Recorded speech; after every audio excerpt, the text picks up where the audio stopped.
So I've got one of my ride or dies, 15 plus year long friendship.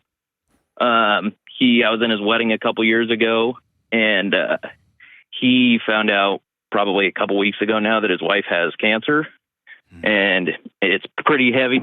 And I just want to, I want to figure out how I can support him and her, obviously, because I just this is luckily the first time in my life that I've had someone that I know this close that has been diagnosed. And I just I don't know how to help my friend, and that's really what I want to do. Yeah, man. You're a good man, dude. I appreciate it. Tell me about this cancer. What does she have? Stage 4 brain cancer. Ah, gosh. Yeah. So they did surgery a couple weeks ago, got a lot of it, but not all of it. Yeah. So they're gonna treat it, and we'll go from there. And what's the prognosis? Usually with stage 4 brain cancer, they can tell you. You got 6 months. You got max of 10 years. Yeah, I haven't asked. Okay.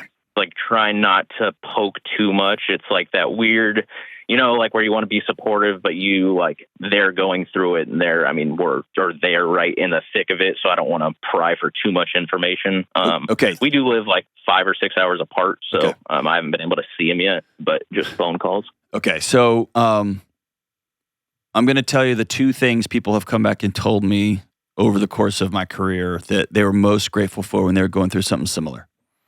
Okay. And one of my oldest best friends in the world, who I don't talk about on the show very often, he is, he's in one of what I would call in the vault friends. He went through the same exact thing. And I was in his wedding, and I was at his wife's funeral when she passed of brain cancer. Okay.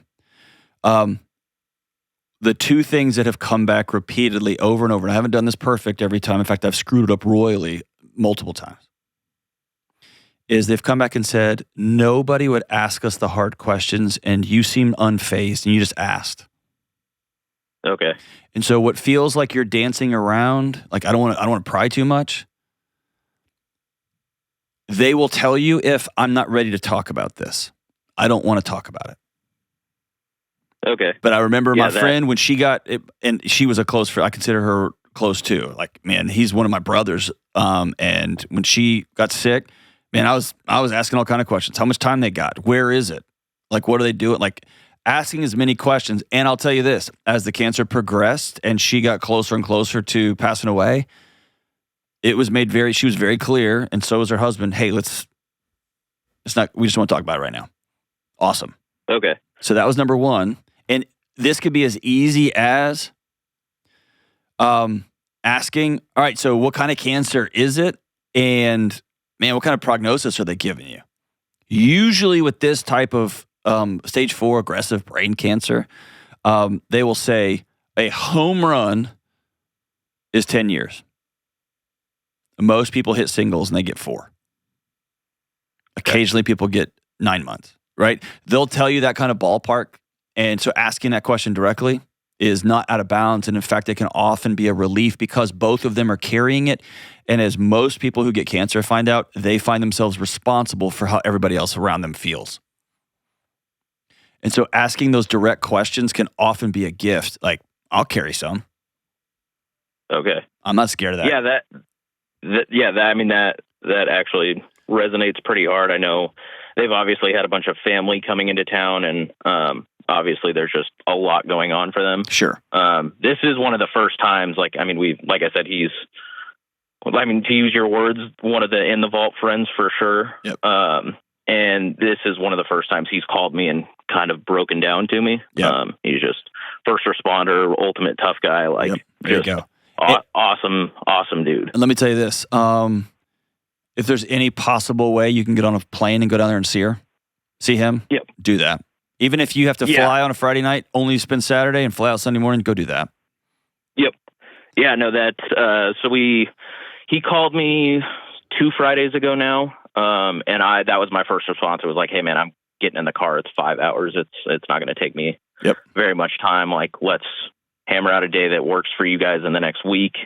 And then they had some additional family come in. So we paused that, and then I'm actually on a work vacation right now, but I go back Friday, and then I have a flight booked for the next week. They don't know I have a flight booked yet, but it was one of those. I'm gonna do it and show up, and I think that's the right thing to do. But you just like with a situation like this, you never really know what is right and what is wrong. Don't ask, how can I help? Just show up. Okay. Yeah, no, and if you send food, if you just start making, you put a note on yourself and you start having food delivered every Monday, they can be grown-ups and throw it in the trash. Yeah. Just show up. Yeah. And your buddy who's a first responder, tough guy, would be it would be out of character for him to say, hey, I need you here just to give you a hug. He's not going to say that. Yeah, oh, for sure. His wife's certainly not going to say that. And by the way, people get flooded with family. That doesn't always mean it's a good thing. Because a whole bunch of family shows up and wants you to make them feel better when you're dying of cancer, right? Yeah, yeah. So sometimes showing up and be like, dude, I'm getting us out of here. I remember going to a bar and having beer out of a bar. I used to love this woman because she would just crush beers out of a bottle. I used to think that was the coolest thing. And she was hilarious and she was amazing, and just saying, all right, we're done with all of the whiny hiney. We're all going out. We went to a Social Distortion concert together. Like it was like we went and did stuff until we couldn't do it anymore. So that's number one. Yeah, I mean that sounds great. So number one is that, and number two, don't send what I call text bombs. Hey, how are you? Don't send text like thinking about you. Pick up the stupid phone and call. Okay. And don't give them another job to do. You tell me how you're doing. Yep. Just call it, and with a funny joke, with a funny meme, with a funny, all right, so you got the cancers. What's up? Yeah. A buddy of mine recently had a quadruple bypass, and he's like 48 years old.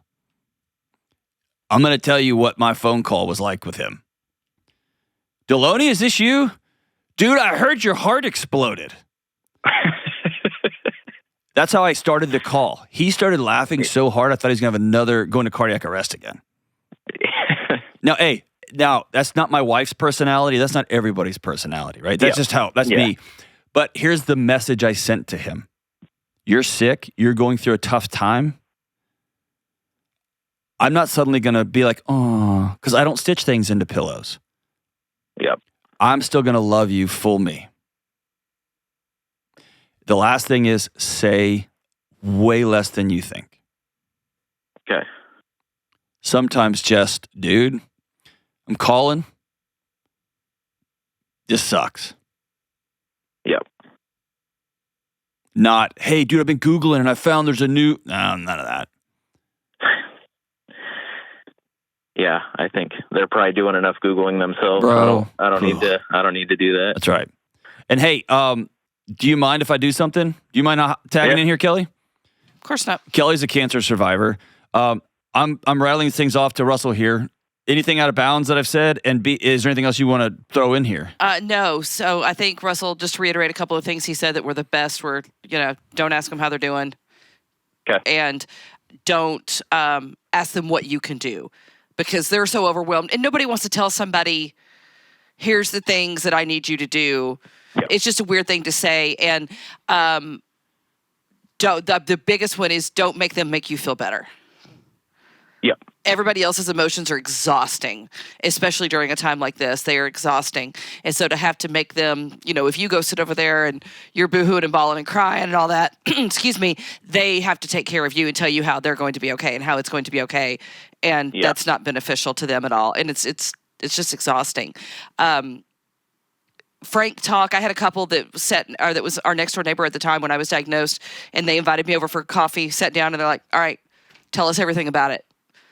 Because most people don't want to know, or they don't, they don't know how to say, just tell us everything. And it was very cathartic for me to be able to sit down and pour out everything that was going on, because most people just want to give platitudes, well-meaning, but still platitudes. So just be frank and honest about it, because trust me, they already know what's going on. So it's not like you're going to tiptoe around it because you don't want to say the wrong thing. Yep. They're very well aware. And in a case like this, Nobody's going to ask them, hey, are you going to die? Yeah. And sometimes that's the question they're desperate for somebody to ask them. Yep. I think that's one of the first things I asked Kelly. Are you going to die? And she's like, no, John. Like, and this is Kelly's personality, and this is my personality. Kelly, I can assure you, there were times when you came back to work that if people had heard some of your inner circle, some of the jokes we were making, they would have been very uncomfortable. Oh, trust. I had a whole a whole group of people that I was like, "This is so demented." But it's how I processed it. That's right. Yeah. Yeah. 100%. Nothing is right or wrong. Whatever it takes for them to process it, right, is what matters. And by the way, Russell, there's going to be people who are struggling with cancer. Your friend, that may not be funny. Yeah. Kelly and I have a mutual friend and colleague right now who's going through some tough stuff. That wouldn't be a great way to handle it with that person. Yeah. Right? Yeah, no, I get that.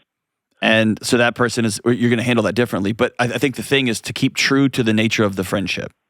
My oldest friend on planet Earth is a paraplegic, was in a terrible car accident. And I remember me and his brother and one of our other ride or die friends. These are 45 plus year friendships, right?